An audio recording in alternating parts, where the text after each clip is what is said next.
Good morning. അപ്പോൾ നമ്മുടെ ഇന്നത്തെ റെസിപ്പി എന്ന് പറയുന്നത് ഒരു ഗ്രീൻ പീസ് കറിയാണ് ട്ടോ. സാധാരണ ഉണ്ടാക്കുന്നതിൽ നിന്ന് കുറച്ച് വ്യത്യസ്തമായ ഒരു ഗ്രീൻ പീസ് കറിയാണ്. ബാച്ചിലേഴ്സിനൊക്കെ വളരെ ഈസി ആയിട്ട് തയ്യാറാക്കാൻ പറ്റുന്ന ഗ്രീൻ പീസ് കറി. അപ്പോൾ നിങ്ങൾ ഇങ്ങനെ ഗ്രീൻ പീസ് കറി ഉണ്ടാക്കിയിട്ടില്ലെങ്കിൽ ഉറപ്പായിട്ടും ട്രൈ ചെയ്തോളൂ. അതിനുശേഷം ഒന്ന് കമന്റ് ചെയ്യാട്ടോ ഈ ഒരു ഗ്രീൻ പീസ് കറി എളുപ്പമാണോ അല്ലയോ എന്നുള്ളത്. നമുക്ക് നമ്മുടെ ഗ്രീൻ പീസ് കറി എങ്ങനെയാണ് തയ്യാറാക്കുന്നതെന്ന് നോക്കാം.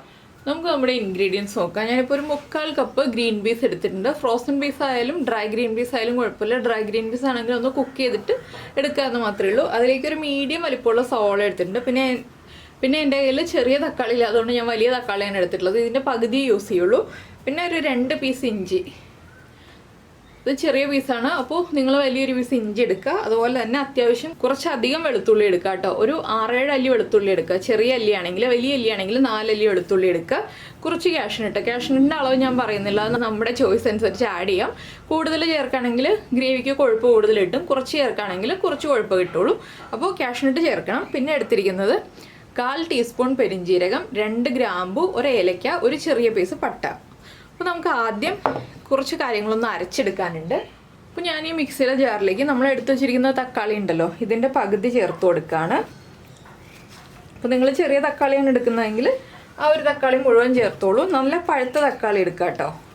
വെള്ളമൊന്നും ചേർത്ത് അരയ്ക്കണ്ട, വെള്ളം ചേർക്കാതെ തന്നെ അരച്ചെടുക്കുക.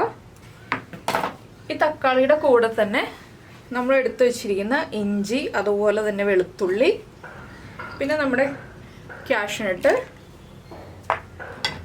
പെരിഞ്ജീരകം, ഏലക്ക, അതുപോലെ തന്നെ നമ്മുടെ ഗ്രാമ്പു, പട്ട, ഇത്രയും ചേർത്ത് നന്നായിട്ട് അരച്ചെടുക്കുക. ഇതിനുശേഷം നമ്മുടെ സവാള ഒന്ന് ചെറുതായിട്ട് കട്ട് ചെയ്തും വെക്കുക. അതിനുശേഷം നമുക്ക് കറി ഉണ്ടാക്കാം.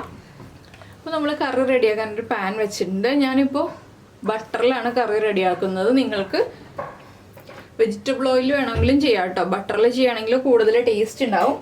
അപ്പോൾ ഞാനിപ്പോൾ കുറച്ച് ബട്ടർ ചേർക്കുന്നുണ്ട്.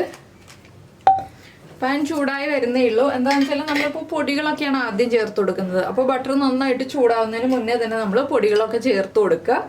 ഫ്ലെയിം കുറച്ച് വയ്ക്കുക. പിന്നെ ഞാൻ ചേർക്കുന്നത് കാശ്മീരി ചില്ലി പൗഡറാണ് നമ്മുടെ കറിക്കൊരു കളർ കിട്ടാനായിട്ട്. നിങ്ങൾ സാധാരണ മുളക് പൊടിയാണ് ചേർക്കുന്നതെങ്കിൽ 1/2 ടീസ്പൂണിൽ താഴെ ചേർക്കാം കേട്ടോ. ഞാനിപ്പോൾ 1 ടീസ്പൂൺ കാശ്മീരി ചില്ലി പൗഡർ ചേർത്തിട്ടുണ്ട്. 1/4 ടീസ്പൂൺ മഞ്ഞൾപ്പൊടി, ഒരു 1/4 ടീസ്പൂൺ തന്നെ മല്ലിപ്പൊടി. പിന്നെ ചേർക്കുന്നത് 1/2 ടീസ്പൂൺ ഗരം മസാലപ്പൊടി. ഇനി പൊടികളൊന്ന് കുക്കായി വരുന്നത് വരെ നമ്മൾ ലോ ഫ്ലെയിമിൽ വെച്ചിട്ട് ഇളക്കി കൊടുത്തുകൊണ്ടിരിക്കുക. കൂടുതൽ ബട്ടറൊന്നും വേണ്ട. ഒരുപാട് ബട്ടർ ചേർത്തിട്ടുണ്ടെങ്കിൽ നമുക്ക് ആ ബട്ടറിൻ്റെ ഒരു കുത്തൽ വരും. അപ്പോൾ കുറച്ച് ബട്ടറിൽ ഇതെല്ലാം ഒന്ന് വഴറ്റി പൊടികളൊക്കെ ഒന്ന് കുക്ക് ചെയ്തെടുക്കുക. കടുകും അങ്ങനെയുള്ള കാര്യങ്ങളൊന്നും വേണ്ട കേട്ടോ. കുറച്ച് മല്ലിയില വേണം. പൊടികളൊന്ന് കുക്കായി വരട്ടെ. അപ്പോൾ നമ്മുടെ പൊടികളൊന്ന് കുക്കായി തുടങ്ങിയിട്ടുണ്ട്. നമുക്കിനി ഇതിലേക്ക് നമ്മുടെ സവോള ചേർത്ത് കൊടുക്കാം. പൊടികൾ കരിഞ്ഞു പോകരുത്.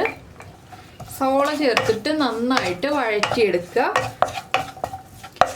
സവോളയും നന്നായിട്ടൊന്ന് കുക്കായി വരണം. ബട്ടർ കുറവാണെങ്കിൽ ബട്ടർ വീണ്ടും ചേർത്ത് കൊടുക്കുക.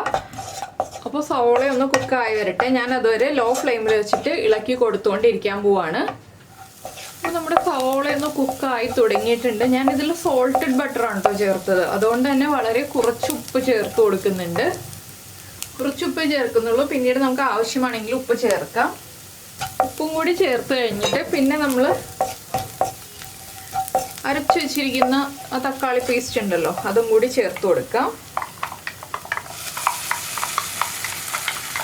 ഇനി മിക്സിയുടെ ജാറിലേക്ക് തന്നെ നമുക്ക് കുറച്ച് വെള്ളം ചേർത്തിട്ട്, എത്രയാണെന്ന് വെച്ചാൽ നമുക്ക് ഗ്രേവി എത്ര വേണം എന്നുള്ളതിനനുസരിച്ച് വെള്ളം ചേർത്തിട്ട് നമുക്ക് അതും കൂടി ചേർത്ത് കൊടുക്കാം. തക്കാളി പേസ്റ്റ് ഒന്ന് ഇളക്കി ഒന്ന് ചൂടായി വരുമ്പോൾ തന്നെ നമുക്ക് വെള്ളം ചേർത്ത് കൊടുക്കാം. ഒരു 1/2 മുതൽ 3/4 കപ്പ് വരെ വെള്ളം ചേർക്കാം കേട്ടോ.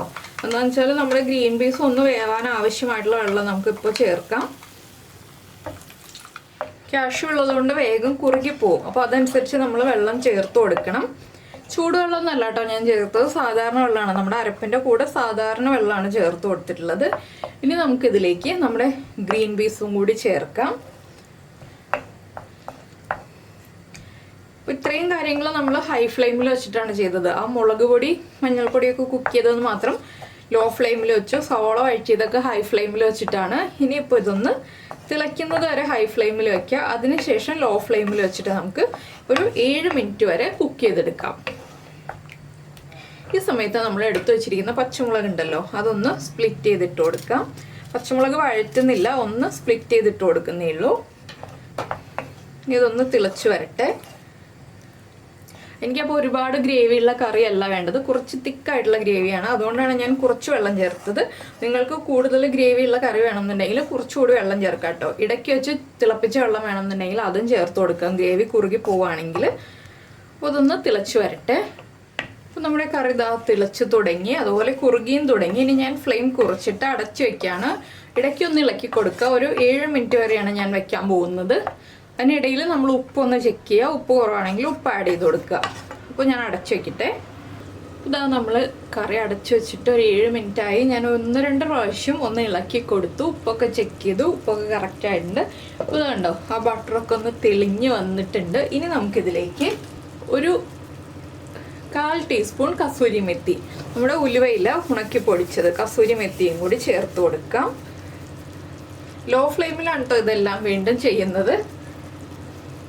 കസൂരി മെത്തിയും കൂടി ചേർത്ത് ഇളക്കി മിക്സ് ചെയ്യുക. നിങ്ങൾ കൂടുതൽ ബട്ടർ ചേർക്കുകയാണെങ്കിൽ കൂടുതലായിട്ട് ബട്ടർ തെളിഞ്ഞു വരും കേട്ടോ. നമ്മളിപ്പോൾ കുറച്ചല്ലേ ബട്ടർ ചേർത്തിട്ടുള്ളൂ, അതുകൊണ്ടാണ് ഒരുപാട് അങ്ങോട്ട് തെളിഞ്ഞു വരാത്തത്.